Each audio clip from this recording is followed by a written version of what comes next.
During World War II, the United States developed an unusual weapon known as the bat bomb. This strange invention involved strapping bombs to bats, which would then be released over Japanese cities at night. The bats would roost in buildings, and the bombs would explode, causing fires and chaos. The idea behind the bat bomb was to use bats, which could carry a heavier payload than birds, to target Japanese cities with incendiary bombs. The project was led by Lytle S. Adams, a dentist who had a fascination with bats. Adams realized that bats could be used as a weapon after observing a large colony of Mexican free-tailed bats in Carlsbad Caverns, New Mexico. The bat bomb was developed at the Marine Corps Air Station in El Centro, California. The bats were captured and transported to the base, where they were fitted with small, timed incendiary devices. The bombs were attached to the bats using a special adhesive that would dissolve after a certain amount of time, causing the bomb to fall off the bat and detonate. The bat bomb project was ultimately deemed too risky and was never deployed in combat. However, the concept was an eerie reminder of the lengths that humans will go to in order to gain an advantage in warfare. The bat bomb also highlights the role that animals have played in human warfare throughout history, from horses and elephants to dogs and pigeons. Today, the bat bomb remains a footnote in the history of weapons development, a strange and creepy reminder of the bizarre and terrifying inventions that can arise during times of conflict. During the Cold War, the United States developed many terrifying weapons to combat the Soviet Union.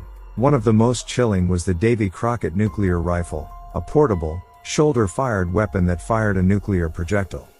This weapon was named after the legendary American frontiersman and soldier, Davy Crockett. The Davy Crockett was intended to be used by soldiers on the front lines of a potential conflict with the Soviet Union. It was designed to fire a small, low-yield nuclear projectile, with a yield of around 10 to 20 tons of TNT. The projectile was mounted on a recoilless rifle, which allowed it to be fired without causing excessive recoil. Despite its portability, the Davy Crockett was an incredibly dangerous weapon. It was designed to be used in close proximity to enemy troops, meaning that soldiers firing the weapon would be putting themselves at risk of exposure to nuclear fallout. The weapon was also notoriously inaccurate, with a range of only a few kilometers, meaning that the user would need to be very close to the target to be effective. The use of the Davy Crockett was never tested in a live-fire situation, and the weapon was eventually phased out of service. However, the fact that it was developed at all is a chilling reminder of the lengths to which humans will go to achieve military superiority. The Davy Crockett nuclear rifle remains a haunting reminder of the dangers of nuclear warfare, and the terrible consequences that can result from the development and deployment of such weapons. Even today, as tensions between nuclear-armed nations remain high, the threat of a nuclear conflict continues to loom over the world, making weapons like the Davy Crockett a sobering reminder of the destructive power of the atomic bomb. During World War II, the Soviet Union developed a gruesome weapon known as the anti-tank dog. These were dogs trained to run under enemy tanks with explosives strapped to their backs, causing an explosion that would destroy the tank and kill the dog. The use of dogs in warfare is nothing new, but the idea of strapping explosives to them was a particularly cruel one. The dogs were trained to run towards the sound of tanks, with the expectation that they would crawl under the tanks to find a warm place to rest. Once there, the explosives would be detonated remotely, killing the dog and destroying the tank. The anti-tank dog program was not without its problems. The dogs were trained using Soviet tanks, which had a different engine sound than German tanks. This meant that when the dogs were deployed against German tanks, they would often run towards Soviet tanks instead, leading to many friendly fire incidents. The use of anti-tank dogs was also highly risky for Soviet troops. If the dogs were not trained properly, they could run towards their own troops or cause unintended damage. Furthermore, the dogs could be killed before they reached the tanks, rendering the entire operation pointless. The use of anti-tank dogs was eventually abandoned, due to the high risk and low effectiveness of the program. However, the program remains a chilling reminder of the desperate and cruel measures that humans will take in times of war.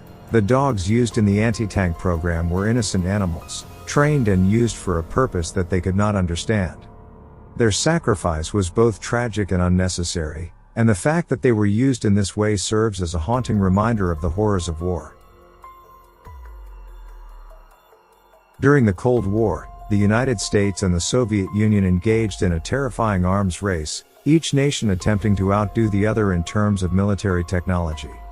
One of the most chilling examples of this race was the development of nuclear-powered aircraft. The idea behind the nuclear-powered aircraft was simple: to create an aircraft that could stay aloft for long periods of time without the need for refueling. A nuclear reactor would provide the necessary power, which would then be used to propel the aircraft and power its onboard systems. While the concept was sound, the reality of the nuclear-powered aircraft was far more sinister.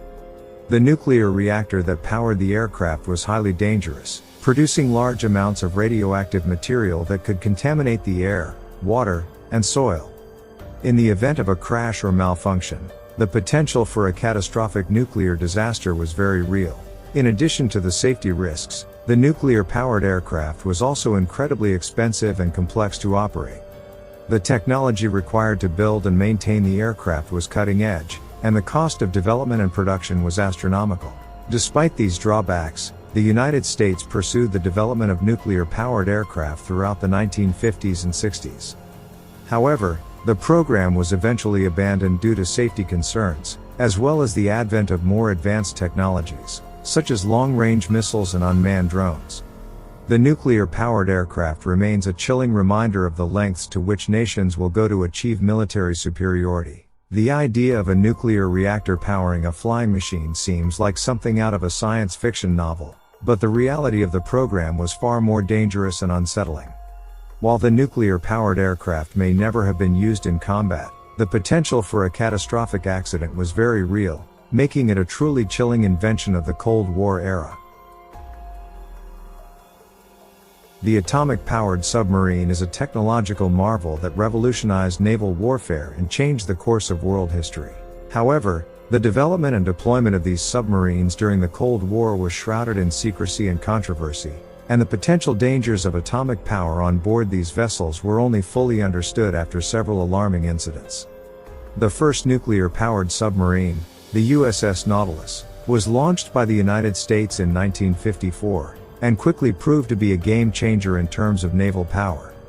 With virtually unlimited range and endurance, nuclear submarines could operate underwater for months at a time, and could travel faster and deeper than their conventional counterparts. However, the use of atomic power on board these submarines also introduced a host of potential dangers. The presence of a nuclear reactor on board meant that any accident or malfunction could have catastrophic consequences, not only for the crew but also for the environment and nearby populations. Several incidents involving nuclear submarines during the Cold War brought the potential dangers of atomic power to the forefront of public consciousness. In 1961, the Soviet submarine K-19 suffered a major reactor malfunction, exposing the crew to dangerously high levels of radiation. The crew of the USS Thresher was similarly lost in 1963 when the submarine sank during a test dive. Despite these alarming incidents, nuclear-powered submarines continued to be used by the United States and other nations throughout the Cold War and beyond.